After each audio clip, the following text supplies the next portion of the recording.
कितनी कितनी डेफिनेशंस हमारी ख़राब हैं। लोग नॉर्मेलिटी को पता नहीं क्या समझते हैं।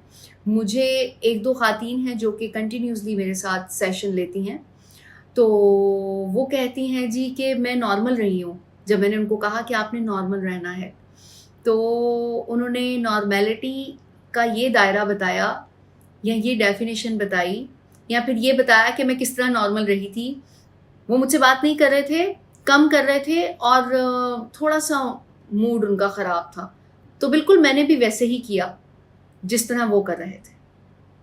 तो नॉर्मल था, मैं बिल्कुल नॉर्मल रही। नॉर्मल कैसे रही जब आपने गुस्सा दिखा दिया तो?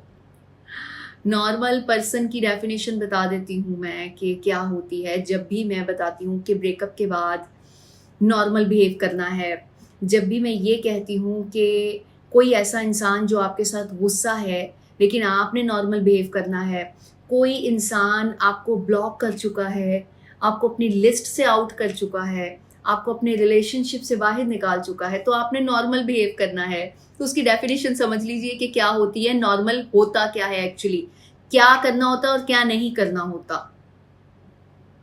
सबसे पहला जो एक्ट इसमें काउंट करता है वो ये होता है कि जब भी सामने वाले की तरफ से नेगेटिव रिएक्शन आ रहा होता है या एक्शन आ रहा होता है, रिएक्शन वो होगा जो कि आप दोनों के बीच में कुछ हुआ और सामने वाले ने नेगेटिव रिएक्ट किया। एक्शन वो होता है सामने वाले ने कुछ भी चीज़ का बुरा मनाया और उसके बाद उसने एक्ट किया और आपकी तरफ से रिएक्शन जाना है। अभी तो आपकी तरफ से जो जाना है वो रिएक्शन नहीं होना चाहिए, रिएक्ट नहीं करना, रिस्पॉन्ड करना है। ओके, रिएक्ट और रिस्पॉन्ड में फ़र्क भी देख लीजिए क्या होता है।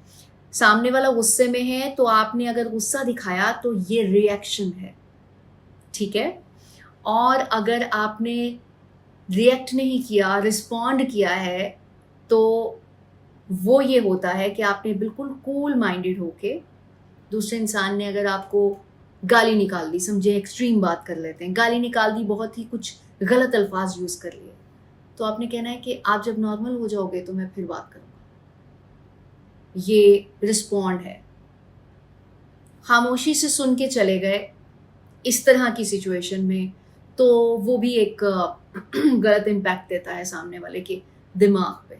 यार इसने तो कुछ भी नहीं कहा और ये चुप करके सुन के चला गया, तो उसका एक इम्पैक्ट बिल्कुल अलग होता है। रिस्पॉन्ड करना मीन्स के आपने उसकी बात का जवाब ज़रूर दिया, लेकिन इस तरह की सिचुएशन में हमेशा दूसरे इंसान की नॉर्मल स्टेट में आने का वेट करते हैं, तो रिस्पॉन्ड करते हैं मीन्स के आपने उसे मौका दिया। कोई ऐसा जुमला सिलेक्ट करना है, ऐसी बात कहनी है जिससे आप टाल दें बात को और कहें कि जी हम बाद में बात करेंगे। कुछ भी जैसी सिचुएशन वाइज आपने बस इस तरह का कुछ जुमला कहना है। दूसरी चीज़ जो कि मोस्टली व्लॉग में कहती हूँ और इतनी इम्पॉर्टेंट है कि हर जगह फिट होती है, गिला नहीं करना, गुस्सा नहीं करना। जब भी आप किसी ऐसी सिचुएशन को फेस कर रहे होते हैं जो कि मैंने शुरू में गिनवाई हैं, उसके हवाले से कुछ अलग अलग व्लॉग्स भी बनाए हुए हैं, प्लेलिस्ट में जाके देख सकते हैं आप। मोटिवेशनल वीडियोस जो हैं उसमें सारी वीडियोस आती हैं, और जो पर्सनालिटी के हवाले से मैंने वीडियोस बनाई हुई हैं वो साइंस ऑफ पर्सनालिटी में आती हैं, और जो रिलेशनशिप के हवाले से हैं वो साइंस ऑफ रिलेशनशिप में आती हैं। मोटिवेशनल पे जाएंगे तो आपको काफ़ी कुछ मिल जाएगा, तो उसमें चले जाइए। उसमें आपको माइट बी पॉसिबल कि कुछ ऐसी वीडियोस भी मिल जाएं जो कि आपके किसी मसले का हल हो। अच्छा, इसको मैं बता देती हूँ आपको कि अगर सर्च करने के हवाले से देखें, कोई टॉपिक सर्च करना चाह रहे हैं तो आप लिख दीजिए ब्रेकअप बाय नायरा मलिक, ठीक है? तो इजीली आप सर्च कर सकते हैं। अच्छा, उसके अलावा अगर आपका कोई मसला है तो मैं थंबनेल पे वो मसला लिखती हूँ, यानी कि लिखवाती हूँ, और जो टाइटल है वो मैं देती हूँ, मतलब जो सर्चिंग के हवाले से होता है, जो आप वर्ड सर्च करो, लेकिन मसला जो कि इशू होता है जिसका सॉल्यूशन इस वीडियो के अंदर दिया होता है, ठीक है? तीसरा पॉइंट जो कि की पॉइंट है, ऐसी सिचुएशन जो कि नेगेटिविटी जाहिर कर रही है सामने वाले की, या गुस्सा जाहिर कर रही है, या आप उसको डील नहीं कर पा रहे, नेगेटिव वाइब्स दे रही है, इस तरह की सिचुएशन में जब भी आपका कोई मौक़िफ़ सामने तो आता है ना कि आपको ये सिचुएशन अच्छी लग रही है, ये पर्सन अच्छा लग रहा है या बुरा लग रहा है। ऐसा होता है ना। मैं आप लोगों की इंगेजमेंट्स देखना चाह रही हूँ, इसीलिए जब मैं आपसे सवाल पूछ रही हूँ तो आप बताइए हाँ या ना का जवाब कमेंट सेक्शन में जाके दीजिए, ताकि मुझे पता चले कि किस तरह के लोग देख रहे हैं, कौन कौन देख रहा है और कैसा रिस्पॉन्स आ रहा है इस वीडियो को देखने के बाद। तो वो जो अच्छा और बुरा मौक़िफ़ आपका होता है वो दूसरे इंसान तक, यानी कि सामने वाले इंसान तक नहीं जाना चाहिए। अच्छा, एक और चीज़ भी मैं आपको बता दूं कि हम जो कि किसी नेगेटिव सिचुएशन की बात कर रहे हैं, तो नॉर्मली भी अगर कोई भी ऐसी सिचुएशन हो रही है जो कि अच्छी भी हो सकती है, पॉजिटिव, उसमें भी आपने इस चीज़ का इजहार नहीं करना, यानी कि अपने मौक़िफ़ को दूसरे के सामने बयान नहीं करना कि मुझे बहुत अच्छा लगता है। ठीक है, इससे होता ये है कि आपका मौक़िफ़ सामने वाले के पास नहीं जाता और ये नॉर्मल स्टेट की निशानी होती है।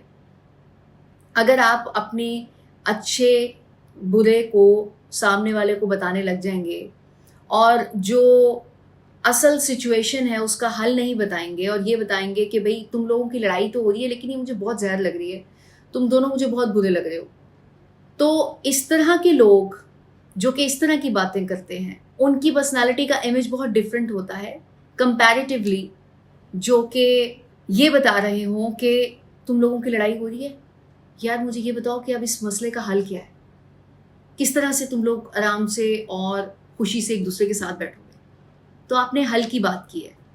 आपकी नॉर्मेलिटी का अंदाज़ा इसीलिए इससे लगाया जा सकता है कि आप उसके इन्फ्लुएंस में नहीं आए।